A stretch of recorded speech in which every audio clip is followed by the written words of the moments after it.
On this episode of Q Points, we welcome Idris Goodwin.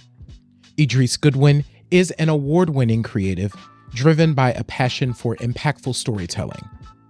Currently serving as artistic director of Seattle Children's Theater, Idris writes, directs, programs, and/or produces relevant content for intergenerational audiences. Recognized as a culture bearer who celebrates community values and cultivates histories with care, Goodwin's impact spans generation and artistic mediums with well over 60 original plays produced coast to coast, from Oregon Shakespeare Festival to the John F. Kennedy Center. Several of these works are published, as are his forays into poetry and prose, including the collections Can I Kick It? And These Are the Breaks. HarperCollins Clarion released his first picture book, Your House Is Not Just a House. A performer and recording artist, he's created original video content for and/or appeared on Wondery, Nickelodeon, HBO, Def Poetry, Sesame Street, NPR, BBC Radio, and the Discovery Channel. Before stepping into his current tenure with SCT, Idris served as artistic director of Stage 1 Family Theater in Louisville, as well as executive director of the Colorado Springs Fine Arts Center at Colorado College, where he also taught as a professor in the Department of Theater and Dance. As a board president for Theater for Young Audiences USA, he is a champion for theater makers and institutions with a stated focus on cultivating the arts patrons of tomorrow. King of the Neuroverse, his first novel, will be released in 2025. We spoke to Idris in December 2024 as he was preparing for his newest play, Dr. Soto, to hit the stage. Dr. Soto opens at the Alliance Theater in Atlanta on January 18th and runs through March 2nd, 2025. J-Ray, guess what? What's up? Today's queued up guest is no stranger to Q Points, right? Mm-hmm. As a matter of fact, I got to experience his magic when I attended a magical production of his stage play, The Boy Who Kissed the Sky, here at the Alliance Theater in Atlanta about a year ago. And J-Ray, we also had the pleasure of interviewing the co-musical directors, Divinity Rocks and Eugene Russell IV, last year. And now, bringing it all back, we have the honor of speaking with an author, playwright, an MC. We're going to find out about that. I'm talking about none other than today's guest, Idris Goodwin. Welcome, Idris. What's going on, y'all? How you feeling today? I just want to do a quick check-in with you. How are you feeling? And you're in the moment right now of getting to play this new stage play that we're about to talk about. Yeah, you're in the midst of that. But how are you doing at this moment? Oh, it's always good to be in Atlanta. I was, I grew up coming here a lot. I got hella family out here. I was actually just back here a couple weeks ago because Granny turned 100 years old. Come on, Granny. Yeah. So I'm very comfortable here. I'm very familiar here. Working at Alliance is always a treat.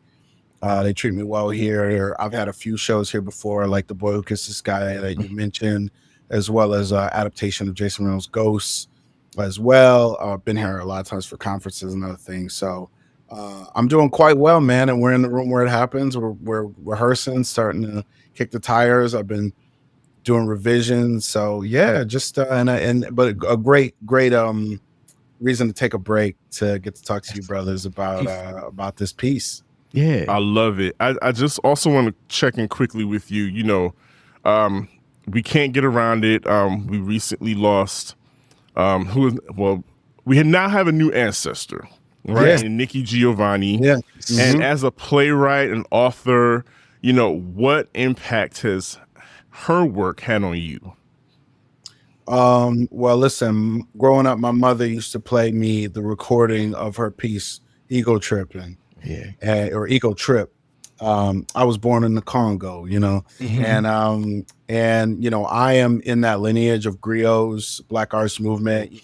I had the pleasure to actually curate an event that featured Nikki Giovanni back in the day at the Hot House in Chicago. And it was an amazing experience. I'll never forget it. I remember my mom and one of her homegirls drove all the way up from Detroit to see it because Nikki was always on our shelves growing up. So Nikki Giovanni, Maya Angelou, we go down the line. So yeah, rest in poetry, Queen Nikki. Yeah, indeed. Once again, thank you so much for the work that you do. I am curious, before we jump into this upcoming work for Dr. Soto, can we talk a bit about the importance of music for children? Because that's like a consistent thing that we see in your work, particularly your work for kids. Can you talk about the importance of that? Oh, well, I mean, look, first and foremost, the first kind of writing I did as a young Thundercat was lyrics. I drew comics and I started writing lyrics to rap songs and whatnot. And that always spoke to me. I found out later that, and it's become a lifelong struggle with neurodivergency, ADHD, and it answered a lot of questions for me about challenges I had in school growing up with the written word. And some of this is the subject. I have a novel coming in 2025 called King of the Neuroverse, which it's fictional, but it's very much based on that challenge in that time in my life. But anyway, the music always gave me clarity. Very intuitively, I was wired in, and there was always music in our household. And the music, especially pre-internet, music, more particularly specifically Black music, it carried so much history in it. It carried so much in it. It was so jam-packed, much like our food. It has got layers and levels and richness to it because it's doing all this work. It's carrying the history. It's the word on the street. It's it's all of it, right? And it also is trying to make you move and feel good too, right? So it is ethos, pathos, and all of that, all the thoses, in one. So for me, I think for the performing arts, for theater, it's storytelling, but it's live storytelling. And, it's in the tradition of the Black church, like it's the living word. And it's a dialogue, like live presentation, live performance is a dialogue. I just watched the Jamie Foxx special last night, which was shot here in Atlanta, on the stage where Boy Who Gets the Sky was also performed. So I was like, oh snap, I can say I've shared the stage with Jamie Foxx. There you go. Tell me I'm lying. But what I love about his performance is that, to me, it was like a revival. It's like he's doing testimony, he's doing songs, he's telling jokes.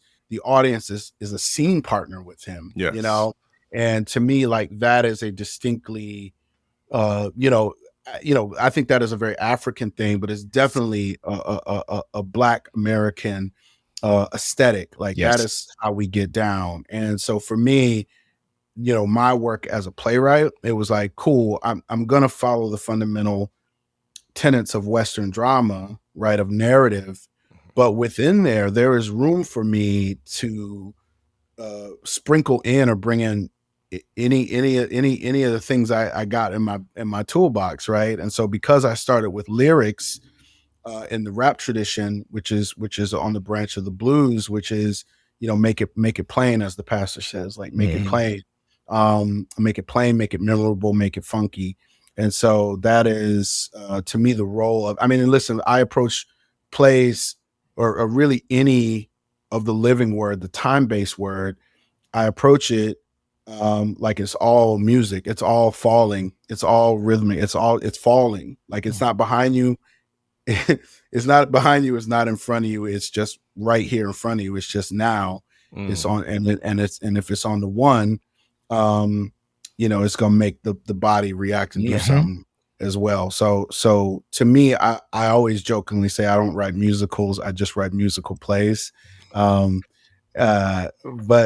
it really is like but that's just how I exist in the world, man. Like it's always, the music is always there. I'm always listening to it. I'm always, it's always, that's how I approach a lot of things. So tell us about Dr. DeSoto, opening January 18th here at the Hertz Stage at the Alliance Theater. And I know this is a kid's play, like starting for 6 and up, but what can adults learn from this production of Dr. DeSoto? That's a great question. So Dr. DeSoto is a book I loved when I was a kid. It's picture books by William Steig. William Steig's biggest claim to fame is he wrote the book that the Shrek series is based on. So, but he's got a whole body of picture books. And he is I consider him, he's like kind of more of a contemporary, like Grimm's Brothers kind of vibe, where it's like he's not afraid to put his heroes in real danger and peril. And there's always like, they're not like super, out there like that, but like he wouldn't, you'll see, you'll just see what I mean. So, but he reminds me also of like Aesop as well. So like, animals like predators and prey interacting, that kind of thing. So Dr. DeSoto is about a husband and wife team. They run a dental office, and because they're mice, they can climb inside the mouths of larger animals and do a really good job, intricate job cleaning their teeth. And they're the best. Everybody loves the DeSotos. But they have a sign that says, no, we will not treat any carnivores. So like if you out in these streets gobbling up smaller mammals, right? Don't come over here. Yeah, take it down the road. And one day a fox shows up, in just pain, just whimpering, just a mess. And they take sympathy on this fox, and they say, "Come on up here, come on." And they say, "You got a rotten bicuspid," and so they put the fox under. And when the fox is under, it's like muttering to itself, like, but they're gonna be delicious, right? And so Dr. DeSoto and his wife are in a conundrum now, right? Because they have this motto: when they start a job, they finish it. So they pull the tooth out, but then the fox got to come back to get the new tooth put in. Okay, and so they're like, what are we gonna do? Like, on one hand, he was under. We may not have heard what we heard. Seems like a nice enough fox, certainly well dressed, So what is we to do, right? Do we turn this fox away in the middle of this job just because of our fear, or do we figure out how we can have it both ways, so to speak? So it's a very simple, lovely, straightforward story in its printed form. And I think what I responded to as a kid was just like the simplicity of that. Like, it's like the small and the large, but to now get very eggheady about it, what it's ultimately about is something that is very real, that we as adults deal with all the time too, which is like these tough calls when our values collide with our needs to survive, or our fears, really, if we're keeping it a buck, right? It's like, what is good, good sense versus what's right. It's about those complications. And I think that is 100% what I think the role of theater is in the lives of young people, is to show them choices, and to show them difficult choices that different kinds of characters approach, good, bad, or otherwise. And those are the tools for life. It's like, you will have a choice. You will need to make a choice. And whether you make the right one or the wrong one, you then have to deal with the the aftermath of those choices, good, bad, or otherwise, right? So you're constantly making choices.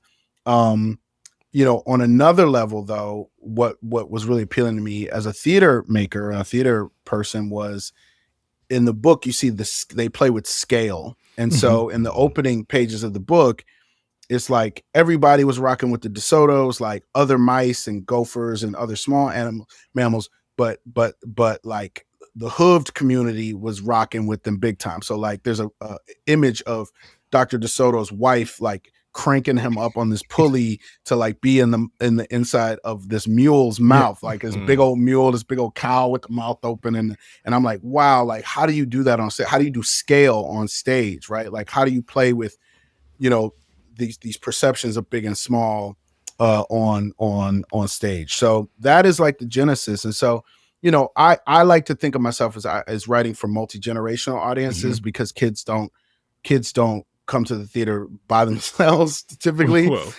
So as a, you know, and I'm a parent too, and like I want to, you know, like don't forget about me, like I want to have a good time too, because the fundamentals of good storytelling are age. That doesn't matter what age you are. Like, you know, Kung Fu Panda 4 was fire. You know, my wife and I used to go on dates and see Pixar movies before we even had children. So like good stories are good stories, and it really doesn't matter. It's a very human thing to like identify with another human being. So what we're making right now, and shout out director Mark Valdez and Chris Moses and Tinashe for you know, our wonderful artistic directors at Alliance, all the support. We've got a huge team.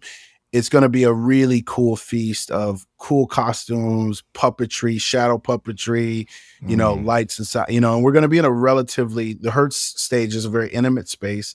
And so we're going to play with this piece about creatures big and small in a really tight space. So it's really about theatricality, which is the other thing I love. I love showing people, especially in this increasingly digital world, that, you know, you can do sleights of hands and tricks and play. You can do it in very simple ways. You know, shadow puppetry I love because it's just light. It's just light and you know, it's yin and yang. You know what I'm saying? It's just light and darkness and just playing with that. So anyway, so yeah, it's got something for everybody. It's fun. It's silly. There's a lot of like rhyming and music in it, inevitably, just because why not? And the one change I did from the book is I added, and not the one change, I would say the most significant change is that in the book it's just Dr. and Mrs. DeSoto. In my jam, there's young DeSoto, the child who is like grows up in this family business and is almost like a young apprentice and of course is ready to go. It's like I'm 10, I'm double digits. Like let me get in here. Get up in that cow's mouth. And yeah, I can get this bicuspid out, you know. And Pops is like, chill, slow down, Pomate. You know what I'm saying? And so it's also about that too, about, you know, young DeSoto makes these choices that put the whole family and the business at risk too. So it is also about that too. It's like having to face the music, and when your ambition gets, you know, whatever. So anyway, it's a good time. We'll get you in and out in an hour or so. Man, listen, I actually, hopefully I will be in Atlanta during the dates of this performance. I think I will. So I'm looking forward to taking this in. But you actually were talking about this in your answer. You were talking about all the people that are working with you to like in the theater to bring this thing to life, right? Yeah. Because one of the things I was talking to Sir Daniel about was the thing that really stood out to me, and it feels just very Black, is community taking care of each other, right?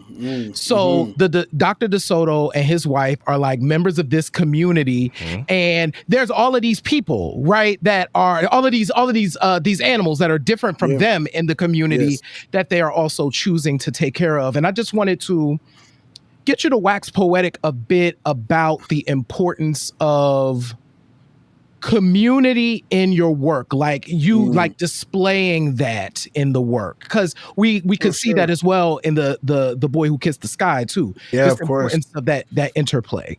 Yeah. I mean, I think there's a thing that was just ingrained in me a little bit about being of service and being like, you know, what and a thing around like, you know, so Boy Who Kissed the Sky is very much inspired by the Jimi Hendrix story, right? Yes. I have another play called "And in This Corner Cassius Clay," which is about Muhammad Ali's young life in Louisville, Kentucky. And so there's this interest I have in these stories about these great people, these icons. At Seattle Children's Theater, we're producing, I'm not writing this one, but I'm producing it. We're doing a story about Bruce Lee's years in Seattle. Wow. He was there a relative short amount of time, but he's buried there now, as is his son. And most people know that story or why. People assume he's buried in Hollywood or Hong Kong, but there was this really interesting time in his life when he was like about to start college and everything. So there's something about and for me in these kinds of stories, I often look to who were the mentors, who were the people in their community, who were their friends. Yeah. Right. And it's about how these people influence them and shape the thing we know. So we already know, we see these people on the posters and in the documentaries. We know Muhammad Ali is the greatest, and Rumble in the Jungle, and what is it? Conscientious Objector. We know about all that, right? But not a lot of people know at what age he started boxing and why, and that he was fighting on local TV at age 12, and that he had two trainers. He had a white trainer and a black trainer. We don't know this stuff. And so again, it is about the way that community influences and shapes us, especially when we're young, and often present us with those, as I talked about before, those choices. Yes. Right. They influence our choices.